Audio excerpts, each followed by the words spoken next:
अल्हम्दुलिल्लाहिल्लज़ी अअज़्ज़ल इल्म फ़िल अम्सार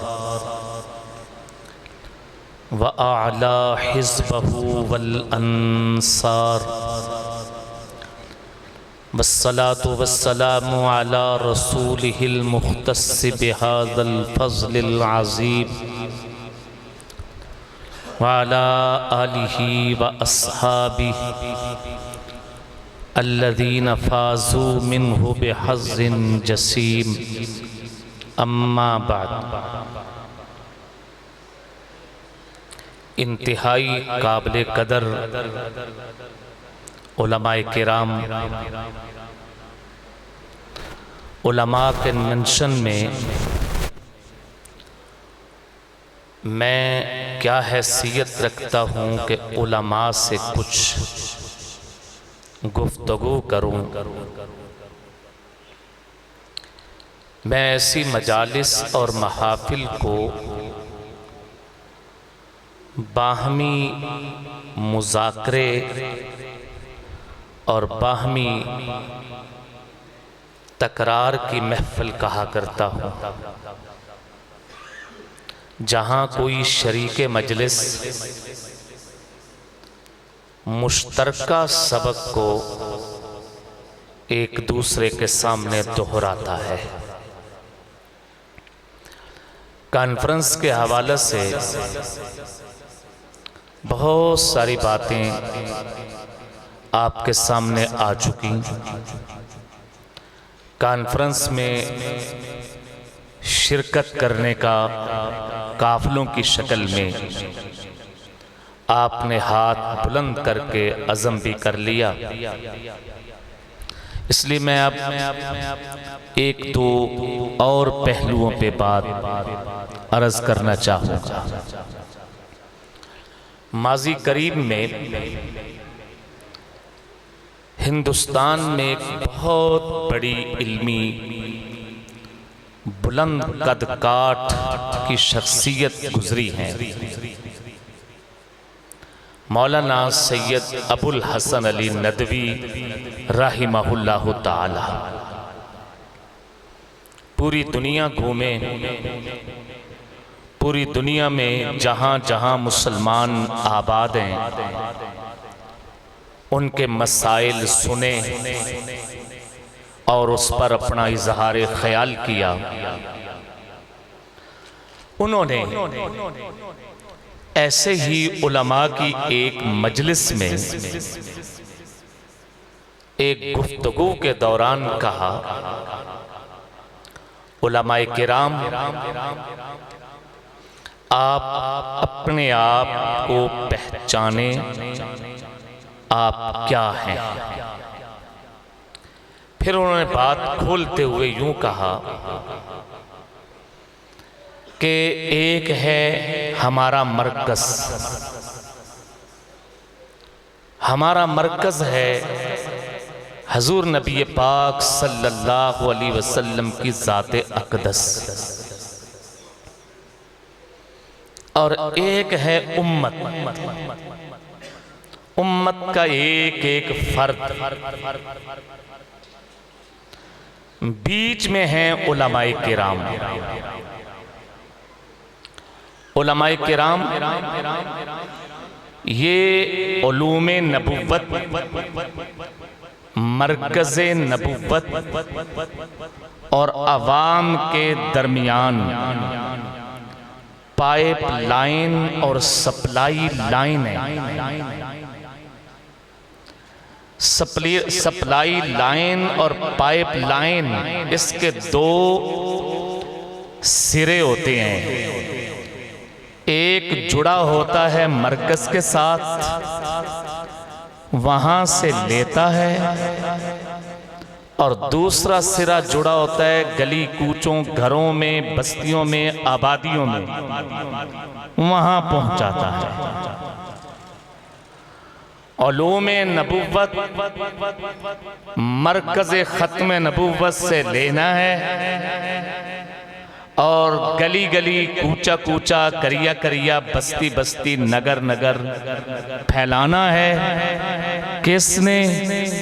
इस पाइपलाइन, इस सप्लाई लाइन, ये तभी मुमकिन है जब इसके दोनों किनारे, दोनों सिरे अपने अपने मकाम पे जुड़े होंगे। एक किनारा अपना मरकज उलूम नबूवत उनसे जुड़ा होगा, वहां से लेंगे, और दूसरा किनारा अवामुन नास में जुड़ा होगा, वहां पहुंचाएंगे, तो फिर हम अपने मनसब पे हैं। और अगर एक किनारा भी बीच में से हट गया तो फिर हम अपनी शनाख्त और पहचान से पीछे हटते जाएंगे। इसलिए ये जो खत्म नबूवत कॉन्फ्रेंस होने जा रही है, ये अपने इसी मनसब की जिम्मेदारी को निभाने की तरफ एक कदम है। और ये अपने मनसब को निभाने के लिए उलमा ही को जचता था। ये आज अवामी कॉन्फ्रेंस नहीं, उलमाए किराम की महफिल है। हमारे भाई मौलाना मुफ्ती नासिर साहिब और इनके रुफका ने बड़ी मेहनत से ये गुलशन सजाया है, तो ये अपने उस मनसब की अदायगी की तरफ उठते हुए, बढ़ते हुए कदम है। दूसरी बात मैं ये अर्ज करना चाहूँगा, उलमाए किराम की जिम्मेदारियों में एक अहम तरीन जिम्मेदारी वो फितनों का ताक़ुब है। खैर की तरफ बुलाना भी जिम्मेदारी, वाज़ो नसीहत करना भी जिम्मेदारी, तालीमो ताल्लुम में लगे रहना भी जिम्मेदारी, दावतो तबलीग के मैदान में बढ़ते चले जाना ये भी उलमा की जिम्मेदारी। लेकिन इस सब के साथ साथ उलमाए किराम के जो मनासिब हैं, उनमें एक मनसब है फितनों का ताक़ुब। इसको यूं समझिए, पूरी कायनात का निज़ाम दो उसूलों पे चल रहा है। चूंकि उलमा हैं, इसलिए मैं तालिब इल्म वही लफ्ज़ अदा करने लगा हूं जो हमने किताबों में पढ़ा है। दो उसूलों पे, जल्ब मनफ़ात और दफ़े मज़र्रत। जल्ब मनफ़ात मुनाफा बख्श अशिया को समेटना, तालीमो ताल्लुम का शोबा जल्ब मनफ़ात, दावत व तबलीग का शोबा जल्ब मनफ़ात, खताबत व तकारीर जल्ब मनफ़ात, खानगाही निज़ाम से जुड़े रहना, ज़िक्र अज़कार की महाफिल, ये जल्ब मनफ़ात। लेकिन निज़ाम कुदरत सिर्फ जल्ब मनफ़ात पे नहीं, बल्कि इसके साथ साथ दफ़े मज़र्रत, नुकसानदेह चीज़ों को हटाना, दूर करना, यानी फितनों का ताक़ुब करना। और ये बात तो हम अहादीस मुबारका में पढ़ते चले आ रहे हैं। कुर्बे क़यामत में फितने बारिश की मानिंद बरसेंगे, जैसे सावन भादुओं की बारिश है। इन महीनों की बारिशों का पता नहीं चलता कि अगले गांव में बारिश है और यहां नहीं, गांव के एक हिस्से में है, दूसरे हिस्से में नहीं। ऐसे ही फितनों का भी इल्म नहीं होता। एक बस्ती, एक गांव में रहते हुए किस मोहल्ले में फितना जन्म ले रहा है, कहाँ वो फितना अपने नुकसानात और मुहलिक जरासीम अवाम में फैला रहा है, तो फितनों के दौर में 3 तरह के लोग होते हैं। इंसान 3 तरह के मजाज के पाए जाते हैं। एक मजाज वो जो फितने का शिकार हो जाता है। फितना आया और वो फितने का शिकार हो गया। जिस दर्जे का फितना गुमराह होता है वो उसी दर्जे का गुमराह हो गया। फितना अगर बिदात का दाई है तो ये बिदाती बन गया। फितना अगर कुफ्र या अकायद का हामिल और कुफ्र या अकायद का दाई है तो फितना का शिकार बंदा वो कुफर की वादी में धनसता चला जाता है, गार्क होता चला जाता है। तो एक तबका वो जो फितनों का शिकार हो जाता है, बड़े बड़े हो जाते हैं। सिर्फ जाहिली नहीं, साहिबाने इल्म इरफा भी हो जाते हैं। दूसरा तबका वो होता है जो फितने का शिकार तो नहीं हुआ, अलबत्ता अपने आप को फितनों से बचाने के लिए उस धरती, उस शहर, उस बस्ती, उस गांव या उस जमात से अलैदगी इख्तियार कर लेता है जो फितने फैला रहे हैं। वो उस बस्ती को छोड़ के दूसरी बस्ती चला जाता है क्योंकि कहीं यहां मेरी नस्लें फितने का शिकार ना हो जाएं, मेरी औलादें फितने का शिकार ना हो जाएं। वो फितनों से अलैदगी इख्तियार करता है। इमाम बुखारी रहिमहुल्लाह ताला ने बुखारी शरीफ जिल्द अव्वल किताबुल ईमान में रिवायत नकल की है कि दीन बचाने के लिए फितनों से बचाव करते हुए बंदा पहाड़ों की चोटियों पे चला जाए। तो एक तबका वो जो फितनों से दूर चला जाता है, ये बड़ा ही अच्छा और सादतमंद तबका है। पहला तबका महरूमुल किस्मत, पहला तबका बदबख्त नाकाम, दूसरा कामयाब।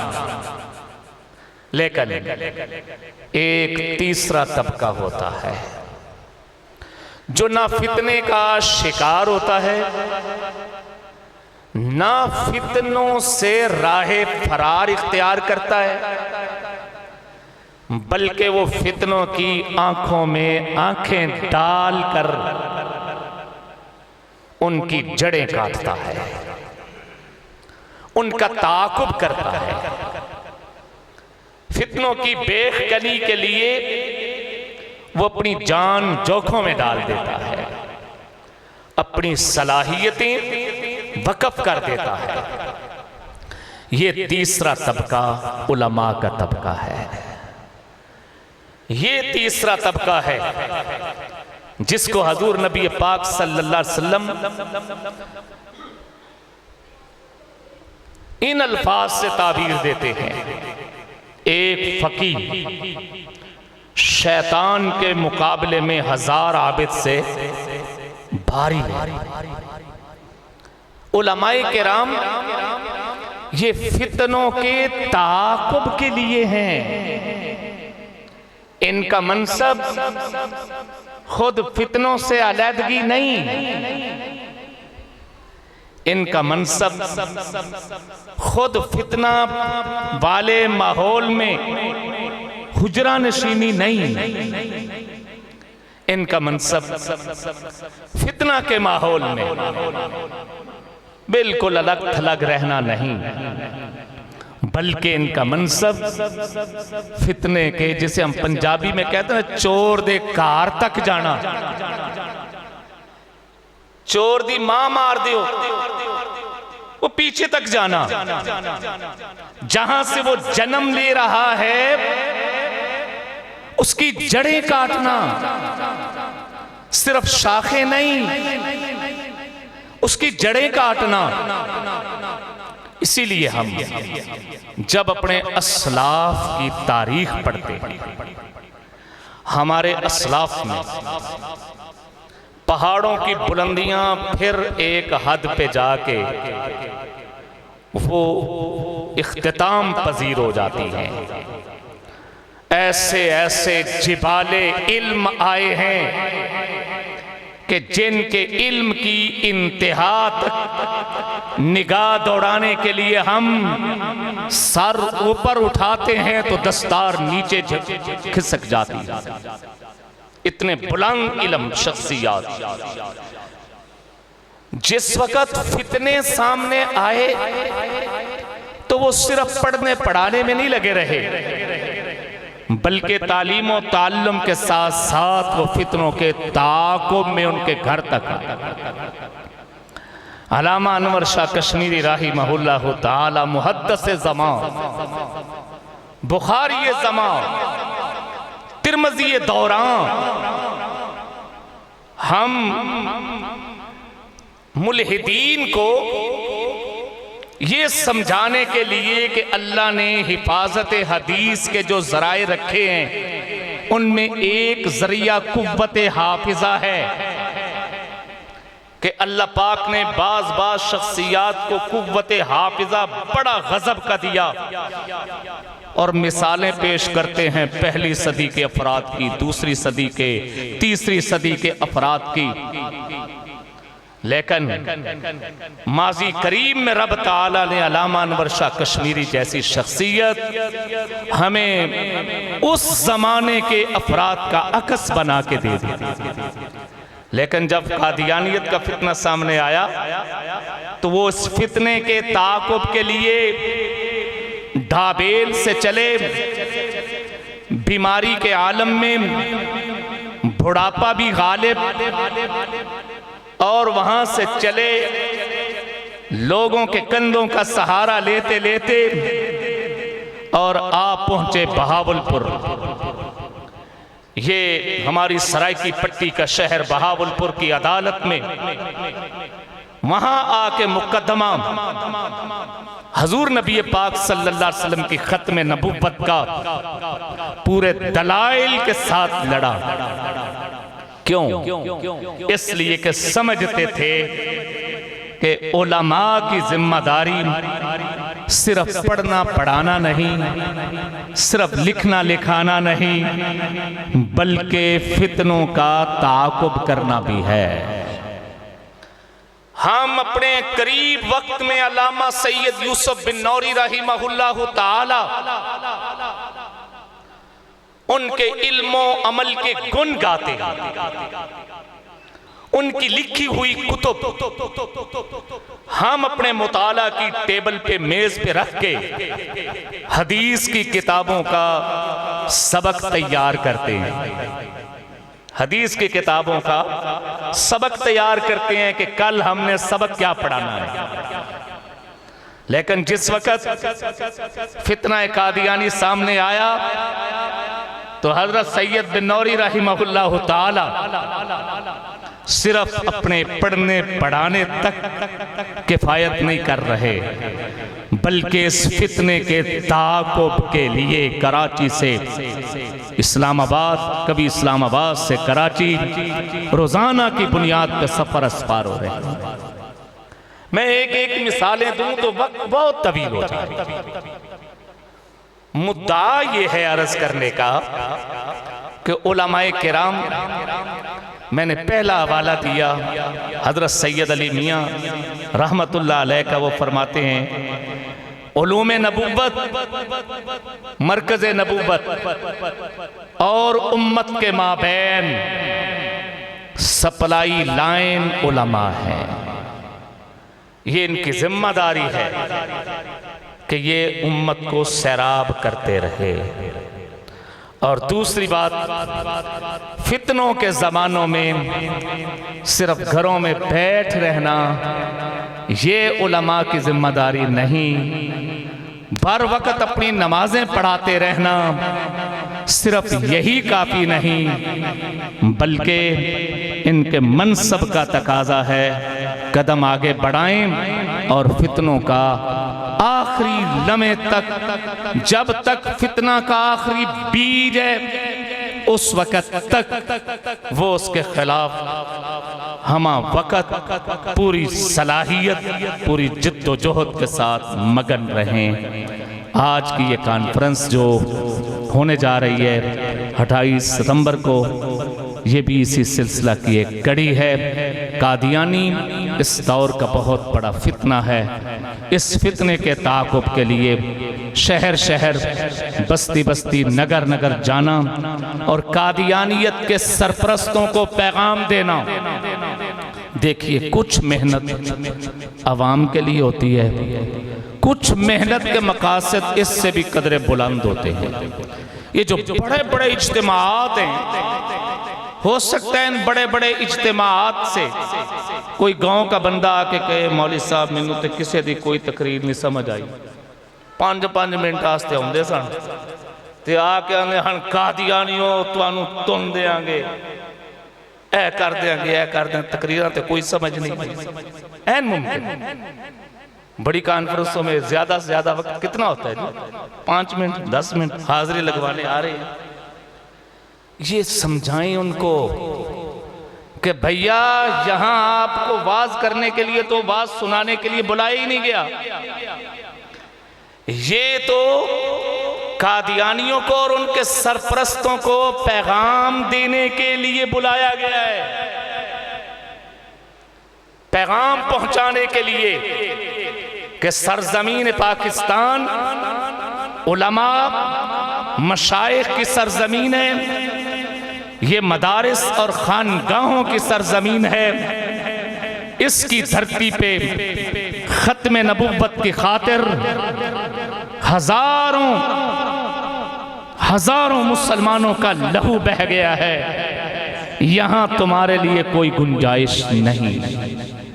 यहां तुम्हारे जितने मंसूबे हैं वो तारे अनकबूत साबित होंगे।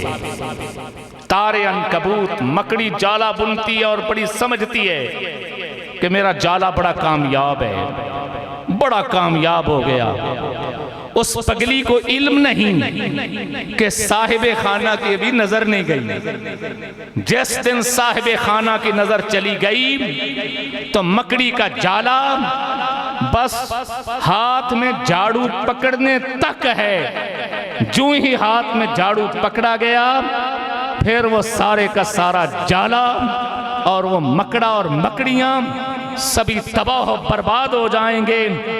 ये जलसे साहिबे खाना को तवज्जो दिलाने के लिए, ये जो जलसे होते हैं ये किस लिए हैं? अफरादे खाना को तवज्जो दिलाने के लिए कि ये मकड़ियां जाले बुन रही हैं, झाड़ू पकड़ो और इन जालों को खत्म करो।